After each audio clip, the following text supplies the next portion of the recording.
પણ કેમ કોઈ સમજતું જ નથી?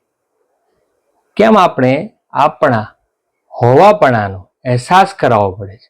કેમ આપણે આપણી પાસે બેસેલા વ્યક્તિ સાથે વાત કરવા માટે ટોપિક જ નથી, જ્યારે દૂર કોષ બેઠેલા એ વ્યક્તિ સાથે વાત કરવા માટે આપણે કાન ખુલ્લા કરી દેતા હોય છે? આવું કેમ?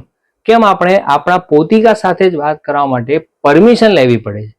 જો આવી રીતે ચાલતું રહ્યું તો વાતો કરવામાં શૂન્યાવકાશ સર્જાઈ જશે. માન્યું કે દરેક વ્યક્તિ પોતપોતાની લાઈફમાં વ્યસ્ત છે, દરેકનું પોતાનું એક જીવન છે, પણ જો આમ જ ચાલતું રહ્યું તો વાતો જ નહીં રહે, અને વાતો જ નહીં રહે તો લાગણી, સ્પર્શ, જીવન, એકબીજાના સુખ દુઃખ કોઈને ખબર જ નહીં પડે. તો એકબીજા સાથે બને તેટલી વાતો કરો, કારણ કે વાતો છે તો લાગણી છે, અને લાગણી છે તો જીવનની દરેક વાત એકબીજા સુધી પહોંચી શકે છે. જય શ્રી રામ.